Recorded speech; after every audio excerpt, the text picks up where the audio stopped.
3, 2, 1. Assalamualaikum warahmatullahi wabarakatuh. Selamat sore. Sampai hari ini kita sudah memasuki sebentar lagi bulan Juli dan corona masih kayak gini-gini aja ya. Sayang sekali. Semoga bisa lekas membaik. Marching band makin baik, makin segera bisa bergulir, bisa latihan lagi lah ya. Nah, kali ini kita mau ngobrol lebih dalam, mengenal lebih dalam dengan sosok pelatih yang sangat luar biasa. Beliau panutan saya ya, beliau ya banyak mengajarkan saya juga tentang display kehidupan, banyak hal lah, membina rumah tangga, banyak banget. Udah kayak anggap kayak kakak sendiri lah. Langsung nggak lama-lama kita langsung kenalan ya, siapa dia sih. Wah, pasti pada penasaran nih. Mungkin banyak yang tahu karya-karyanya lah ya, karena beliau sudah cukup legend juga di Indonesia, tapi pasti banyak yang belum kenal dekat sosok beliau ini. Silakan Mas Adi, monggo. Assalamualaikum warahmatullahi wabarakatuh. Salam kenal semua. Perkenalkan, nama saya Adi Nur Said. Saya lahir di Samarinda, tapi besarnya di Kota Bontang, Kalimantan Timur. Ya, sekolah juga di Bontang, Kalimantan Timur. Hingga pertama kali kenal marching band-nya pun di Bontang, yaitu marching band Bontang Pupuk Kaltim. Dan saya pun banyak dapat hal tentang marching band itu di Bontang Pupuk Kaltim. Khususnya guru besar kita, Mr. Andy dan Mr. Ne. Ya banyak hal lah ya saya dapatin dari beliau. Itu Mas Kijing, kenalan diri saya pertama. Oke, mantap sekali. Nah, Kak Adi, dulu kalau boleh tahu nih, dulu kan main di PKT atau MB PKT Pupuk Kaltim itu dari bukan tahun ya, tapi dari kelas berapa sih Kak Adi? Dari umur berapa sih Kak Adi? Umur berapa ya? Tapi yang jelas saya itu pertama kali kelas 1 SMA. Itu awalnya itu cukup unik sih, bisa masuk ke marching band itu. Eh, Awalnya saya eh, hobinya sepak bola banget gitu. Sepak bola, terus saya sampai masuk klub Pelangi Bontang Pupuk Kaltim, ada tes eh, ke bola Pupuk Kaltim Bontangnya, tapi gagal karena ukuran tinggi. Jadi gagalnya di situ, terus sempat juga accident waktu pertandingan bola. Saya itu sempat di-tackle sama lawan gitu ya, sampai ya cedera lah ya. Terus orang tua bilang stop untuk bolanya, ya udah saya stop gitu. Setelah itu ada teman satu kelas, ini ingat juga, ini termasuk sahabat saya sih dia ya, namanya Ahmad Radini. Nah dia itu pemain melofon Bontang Pupuk Kaltim gitu. Nah dia ini waktu ya kita lagi sekolah terus istirahat gitu, dia tuh bawa mopis gitu. Kami dan nanya apa itu Radini? Apa itu modpis? Kita kan awam ya, awam tentang marksman. Apa itu modpis? Kayak besi di longsong gitu, terus ada lubangnya. Terus dia coba niup-niup gitu. Terus dia bisa membunyikan solmisasi pakai modpis itu doang. Terus saya itu tertarik gitu. Kok bagus ya? Terus ini dari mana kamu dapat? Dia bilang ini punyanya marching band Bontang Vokal Team gitu. Loh, gimana cara masuknya? Daftar aja, nanti bulan sekian itu ada pendaftaran. Dari dialah saya mengenal marching band gitu ya. Terus saya coba daftar. Pas saya daftar, saya berharapnya pingin kayak Radini itu pemain melopon gitu. Tapi pas dites keseluruhan, baik tes alat tiup, perkusi maupun kargat, saya keterimanya di trombon justru. Nah, trombon itu saya satu angkatan sama Herianto Bontang itu, Sangatta. Satu angkatan itu. Terus berapa tahun berikutnya, tidak nyampe sih berapa bulan lah ya, saya itu langsung diangkat sekitar 4 bulanan kalau saya ingat, saya sekitar 4 bulanan saya diangkat langsung ke senior. Jadi setelah kami masuk pertama kali ke detnya itu, 4 bulan langsung diangkat senior. Waktu itu ada satu pemain bariton kosong karena dia lanjut kuliah. Nah, saya dipilih Mas Hasan sama Andy itu main bariton. Badan saya kecil, suruh main bariton yang berat gitu ya. Akhirnya ya setiap hari saya di rumah push up aja gitu buat ngangkat.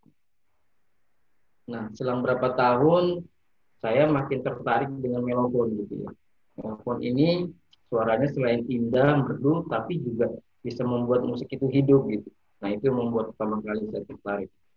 Nah, disitulah saya mencoba setiap hari itu saya datang ke GOR Pupuk Kaltim itu hanya untuk ambil alat melopon latihan sendiri, ambil alat melopon latihan sendiri, sampai saya diajarin sama Mas Hasan gitu ya, diajarin sampai saya bisa. Akhirnya berapa tahun 98 apa 99 saya lupa, ada penerimaan pemain melopon gitu, boleh pindah. Gitu.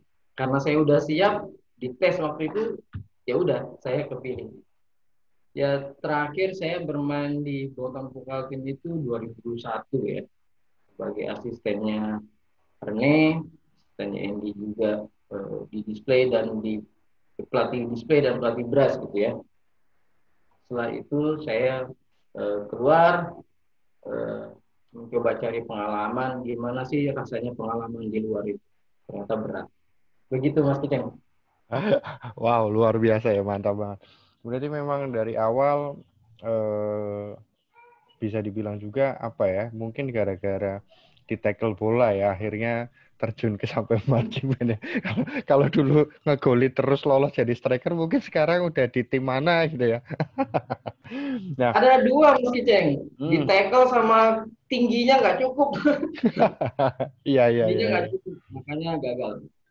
Tapi memang mungkin karena sudah artinya dikasih jalan ya Kak Adi ya, dari dulu, mungkin karena juga kebetulan gara-gara bola itu akhirnya ya memang jalannya sampai hari ini terus menginspirasi kami orang-orang muda di Indonesia dengan pagelaran marching band yang sangat luar biasa gitu ya.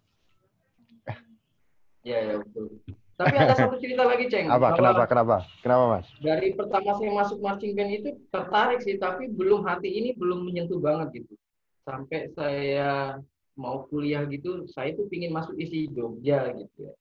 Pingin masuk isi Jogja, tapi orang tua tidak mendukung. Mungkin ini doa orang tua kali ya, maksudnya biar anak saya sukses, tapi dengan jalur lain, tapi saya lewat jalur ini, ketemunya di situ. Tapi itulah perjuangan saya gitu loh, bahwa setelah itu saya mencoba, ya saya harus uh, ikut doa orang tua gitu, bahwa apapun orang tua doakan itu pasti yang terbaik buat anak.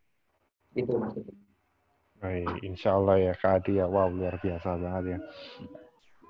Tapi memang seandainya dulu jadi kuliah di ISI Jogja, walau memang nantinya ujungnya memang ditakdirkan jadi apa ya, inspirasi buat kami orang muda, tetap akan ujungnya rasanya akan ke sana juga ya Mas ya. Ya, Oke, Adi lanjut dong. Mau nanya nih, jadi awal ngajar itu setelah lulus dari PKT, mencoba peruntungan lah ya, dalam tanda petik ini, mencoba peruntungan menjadi pelatih. Waktu itu tuh di mana sih Kak Adi? Terus jadi pelatih apa Kak Adi tuh? ya, pertama kali mencoba cari tantangan untuk keluar dari Bontang Pupuk Altim itu, saya langsung coba ikut tim manajemennya Mas Hasan gitu di Akpol waktu itu. Ya waktu itu di apa dikasih peran sama Mas Hasan sebagai pelatih brass sekaligus pelatih display gitu. Di situ pertama kali tuh mencoba mencoba apa menerima tantangan.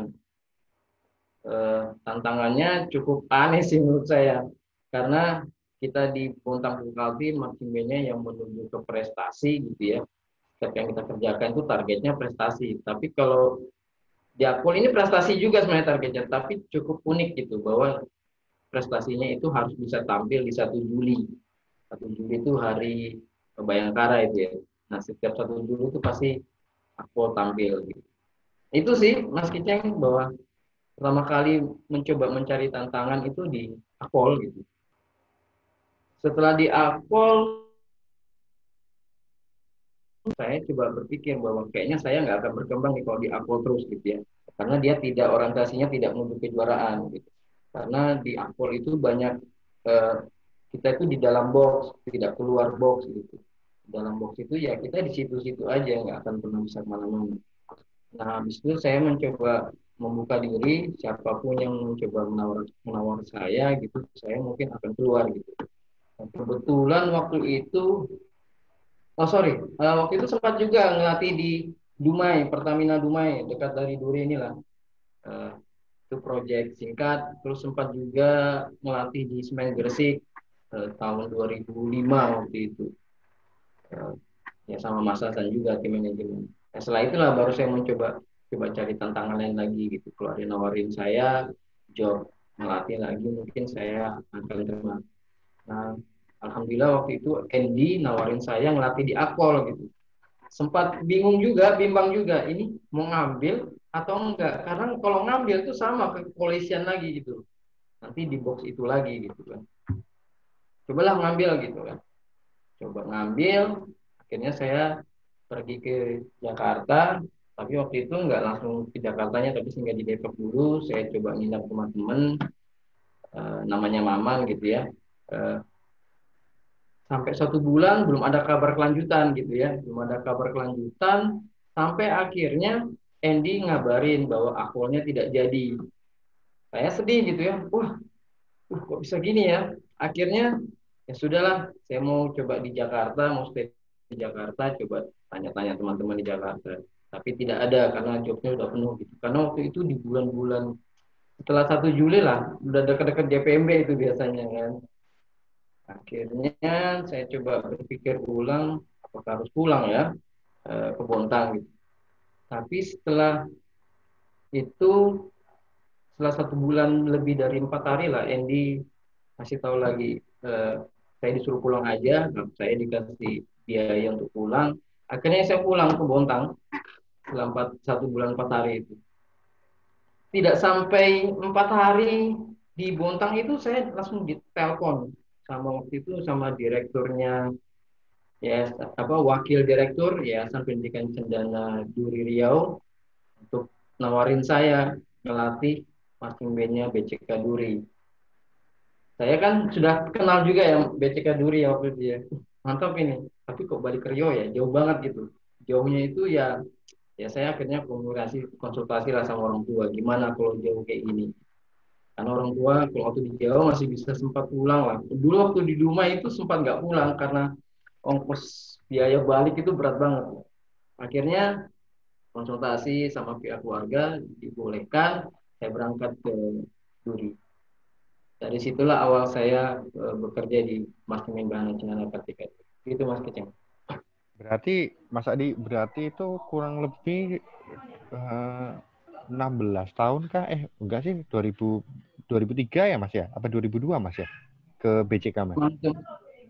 BCK itu 2005 Mas Keceng. Oh, 2005 ya, 15 Ya, tahun. Wow, luar betul biasa Bang. sekali. Luar biasa. 15 tahun itu kalau anak-anak tuh udah SMP ini ya. Maksudnya sudah lama sekali ya Mas Adi ya, 15 tahun ya. Ya, alhamdulillah 15 tahun. Awalnya ragu bisa bertahan lama ya di BCK Duri. Bisa nggak ya bertahan lama? Karena kotanya sepi. Tapi saya juga termasuk orang yang suka kota apa eh, kota yang sesepi, apa yang tidak seramai Jakarta, Surabaya gitu, ya, yang hiruk pikuknya buat stres gitu. Kalau Jogja oke lah, masih enak. Tapi kalau Jakarta, Surabaya agak berat di sana. Nah di Duri akhirnya bisa bertahan sampai ketemu jodoh dan anak pun di sini. Iya, iya, iya, ya, luar biasa banget. Uh, dari 2005 kurang lebih ya Mas Adi ya, sampai hari ini 2020 ini kan kurang lebih sudah 15 tahun ya Mas Adi berada di WCK nih. Secara singkat Mas Adi, apa sih yang Mas Adi bisa deskripsikan soal 15 tahun ini Mas Adi di BCK tuh?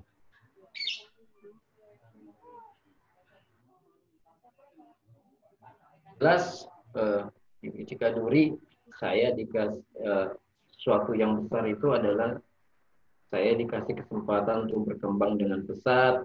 Saya belajar secara eh, manajemen non teknis, manajemen teknisnya itu di BCK Duri semua saya dapat banyak.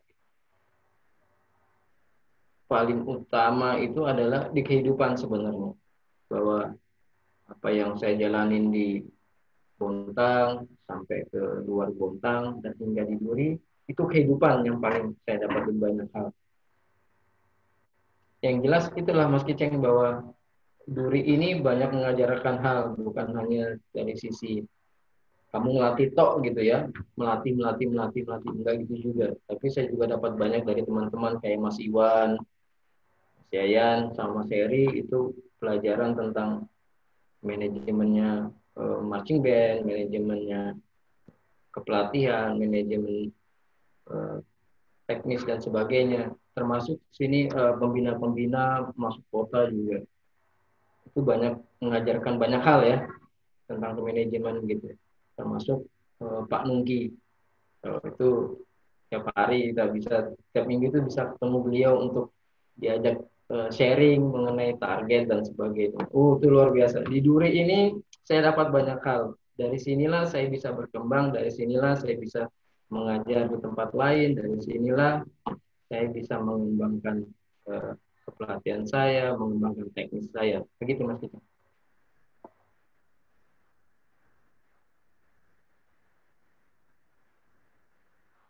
Oke, luar biasa, Bang. Nah, Mas Adi, waktu waktu dari awal sih ya, dari awal perjalanan intinya keluar dari MBPKT sampai akhirnya sampai hari ini tetap stay di BCK tuh, sebenarnya apa sih yang membuat akhirnya mengajar marching band ini menjadi sebuah apa ya, kegiatan yang terus dijalani gitu.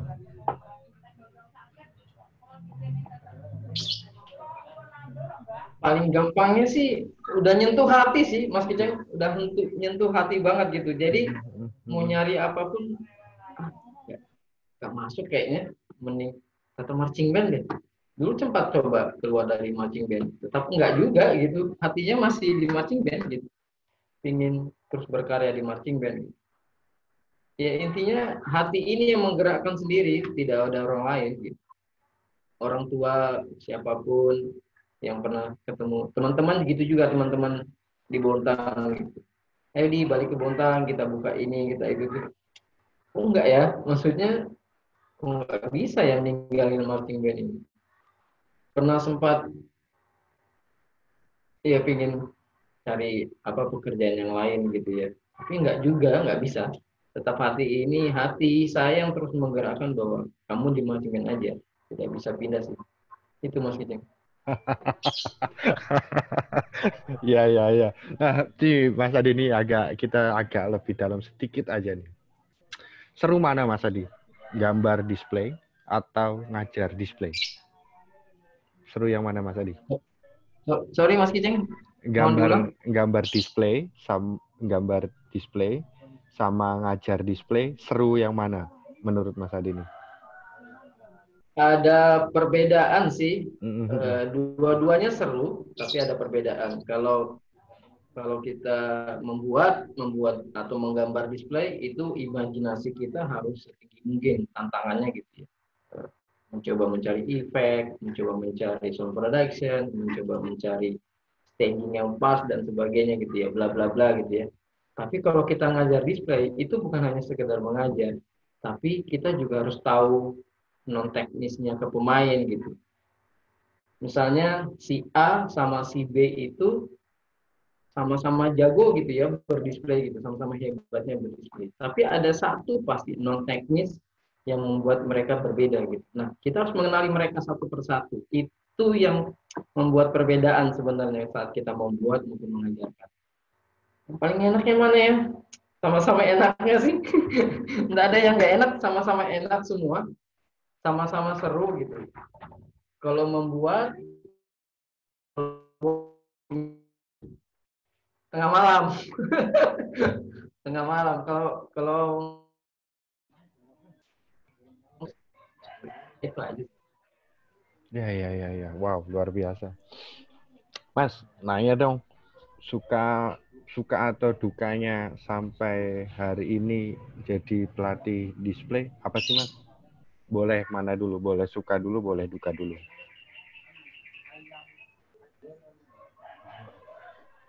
Sukanya bisa berkarya sih di bidang marching band ya. Sukanya itu bisa berkarya di seni walaupun lewat marching band gitu ya. Saya termasuk suka yang seni tapi tidak punya kesempatan yang lain. Misalnya di marching band dan bisa membuat karya desain gitu ya, gambar. Kalau dukanya banyak, banyak ya. Dukanya banyak ya. Panas Eh, pasti ya, Mas Adi ya. apa ya? Gosong-gosongan terus Ya, ya. Gosong-gosongan terus gitu ya. Di luar lapangan terus pasti ya. gimana? Di luar lapangan terus, maksudnya kena matahari terus itu. Itu pasti ya. Oh, itu iya. Dulu saya putih loh, Ceng. Sekarang hitam lebam ini. Dari pemain sampai pelatih ya berjemur aja isinya. Hmm. Ya udah kena matahari. Nah, Paling duka sih sebenarnya dari sisi seninya tuh gini. Terkadang kita buat untuk orang lain gitu ya. Eh, Pernah sih dapat band yang saya buatin. Terus dia itu menyepelekan di lapangannya gitu. Itu duka banget gitu ya. Oh, kita sudah coba gini, ternyata di lapangan pelatihnya mm, menerjemahkannya itu kayak seadanya gitu. Jadi kan sedih gitu ya. Kita tahu lah kalau udah kita lomba gitu kan sebelumnya tuh kok begini jadinya kan saya buatnya nggak begitu gitu. Itu sih paling duka menurut saya ya. Ada band itu tidak peduli tentang drill design, tidak peduli dengan eh, marching drillnya gitu. Itu yang membuat kadang dukanya itu sangat menusuk gitu. sama ini ya, Mas Adi dulu ini cerita sedikit teman-teman ya. Dulu sempat ada kejadian latihan latihan basic sudah dari Januari sampai mungkin awal Desember atau akhir November. Ternyata di awal Desember ada satu anggota yang akhirnya diputuskan harus operasi usus buntu itu. Terus akhirnya Richard ulang di mana itu kondisinya 3 minggu sebelum GPMB ya, kalau nggak salah itu. Wow, itu luar biasa. Akhirnya harus Richard ulang itu dan gambar dari awal ya Mas Adi ya. Iya betul Mas Kiteng itu sempat shock tapi harus diterima gitu, Iya, harus diterima dia kondisinya kayak gitu. betul. Wow, luar biasa. Memang perjalanannya nggak mudah ya Mas Adi ya. Oke, kita mengalami gangguan teknis. Sebentar. Halo, Mas Adi, masih tes. Masih lancar di sana, Mas Adi? Halo. Wah, ini antara Zoom-nya atau jaringan ini ya. Mas Adi, tes, Mas Adi. Aman? Tes. Aman, Mas Adi? Halo.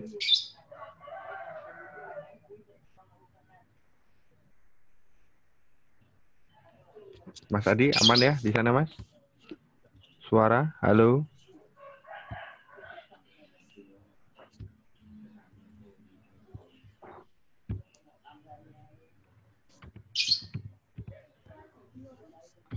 Oke, teman-teman, kita bakal coba reconnect lagi ya.